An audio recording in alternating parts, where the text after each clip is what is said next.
உன் துக்க நாட்கள் முடிந்து போகும், நீ அழ வேண்டாம்.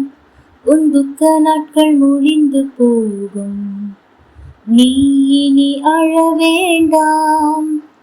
வாக்குரைத்தவர் உண்மையுள்ளவர், சொன்னதை செய்திடுவார். வாக்குரைத்தவர் உண்மையுள்ளவர், நிறைவேற்றி முடித்திடுவார். ஆம், எனக்கு பிரியமான தேவ பிள்ளைகளே, இந்த 5வது மாதத்தில் முதல் நாளில் ஆண்டவர் உங்களை பார்த்து சொல்லுகிற காரியம் என்ன தெரியுமா? ஏசாயா 60ஆம் அதிகாரம் 20ஆம் வசனம், உன் துக்க நாட்கள் முடிந்து போம். ஆம், எனக்கு பிரியமான தேவ ஜனமே, உங்களுடைய துக்க நாட்கள் இந்த நாளில் இந்த மாதத்தில் முடிந்து போகும் என்று ஆண்டவர் சொல்லுகிறார். இனி நீங்கள் அழுது கொண்டிருக்க வேண்டிய அவசியம் இல்லை. இன்றைக்கும் ஆண்டவர் உங்களை பார்த்து சொல்லுகிற காரியம் என்ன தெரியுமா? உன்னை அழைத்த நான் உன்னை மறந்து போகவில்லை. உன்னை தெரிந்து கொண்ட நான் உன்னை அப்படியே விட்டுவிட போவதும் இல்லை. உன் கண்ணீரை பார்த்து கொண்டிருக்கிற நான் அதை பார்த்து கடந்து போகிறவர் அல்ல. உன் துக்கத்தை பார்த்து தூர போகிறவர் அல்ல. உன் வேதனையை பார்த்து இவள் வேண்டாம் என்று சொல்லுகிறவர் நான் அல்ல. உன் நிலைமையை மாற்றி உன்னை ஆசிர்வதிக்கவே நான் விரும்புகிறேன். உன்னை பெயர் சொல்லி அழைத்தது உன் பெயரை பெருமைப்படுத்துவதற்கு தானே தவிர உன்னை தலைகுனிய வைக்க அல்ல, உன்னை அவமானப்படுத்துவதற்காக அல்ல. உன்னை நான் ஒருபோதும் மறந்து போகவில்லை என்று ஆண்டவர் சொல்லுகிறார்.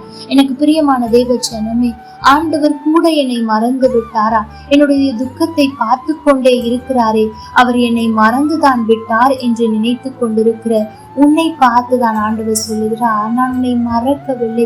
உன் துக்கத்தை பார்த்து அப்படியே இல்லை, அதற்கான காரியங்களை, அதற்கான மாற்றத்தை உண்டாக்க நான் காரியங்களை செய்து கொண்டு தான் இருக்கிறேன் என்று ஆண்டவர் சொல்லுகிறார். எனக்கு பிரியமான தெய்வ ஜனமே, இந்த வார்த்தையை கேட்கிற உங்களில் ஒருவர் நினைத்து கொண்டிருக்கிற காரியம் என்ன தெரியுமா? ஆண்டவர் உண்மையாகவே என்னை மறக்கவில்லை என்றார் உறுதிப்படுத்தும்படியாய் இந்த வார்த்தையை 3 முறை இன்றைக்கு என்னோடு பேசினால் நம்புவேன் என்று சொல்லுகிற அன்பு சகோதரியே, இந்த வார்த்தையை கேட்கிற உன்னை பார்த்துதான் ஆண்டவர் சொல்லுகிறார், நான் உன்னை மறக்கவில்லை. உன் துக்க நாட்கள் முடிந்து போகும் என்று சொல்லுகிறார். எனக்கு பிரியமான தெய்வ பிள்ளைகளே, உங்கள் பிள்ளைகளை குறித்த துக்கமாய் இருக்கலாம், பெற்றோரை குறித்த துக்கமாய் இருக்கலாம், உங்கள் குடும்பத்தை குறித்த கவலையாய் இருக்கலாம். ஆண்டவர் வாக்கு கொடுத்து பல வருடங்கள் ஆகிவிட்டதே, அவரும் மறந்து விட்டாரோ என்று துக்கமாய் கூட இருக்கலாம்.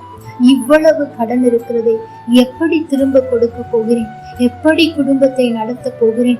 இந்த கம்மி சம்பளத்தில் எப்படி நான் பிழைக்க போகிறேன்?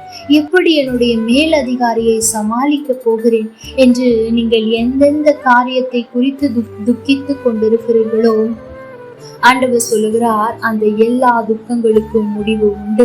இன்னும் எத்தனை நாட்களுக்கு இந்த பாடுகள், இன்னும் எத்தனை நாட்களுக்கு இந்த பலவீனங்கள், இன்னும் எத்தனை நாட்கள் தான் நான் இந்த கஷ்டத்தை, சுமையை சுமக்க வேண்டும் என்று இருக்கிறாயோ? இன்னும் ஒரு சிலர் செய்யாத குற்றத்திற்கு நான் இன்னும் எத்தனை நாட்கள் துன்பத்தை அனுபவிக்க வேண்டும் என்ற துக்கமாயிருக்கலாம். எனக்கு பிரியமான தேவ ஜனமே, உங்களுடைய வாழ்க்கையில் எந்த துக்கமாயிருந்தாலும் சரி, எல்லா துக்கத்தையும் மாற்றி அதற்கு முடிவை கொண்டு வருவேன் என்று ஆண்டவர் சொல்லுகிறார். எனக்கு பிரியமான தேவ ஜனமே, இந்த வார்த்தை ஆறுதலாய் இருக்கிறது.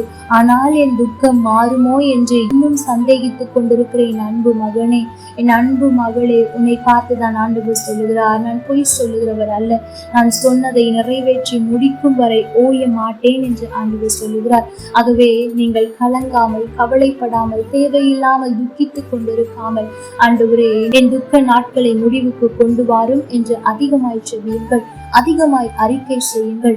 நிச்சயம் ஆண்டவர் உங்களை சாட்சியாய் மாற்றுவார். கர்த்தர் தாமே உங்களோடு கூட இருந்து உங்களை ஆசீர்வதிப்பாராக. ஆமென். லைக் பண்ணுங்க, ஷேர் பண்ணுங்க, கமெண்ட் பண்ணுங்க.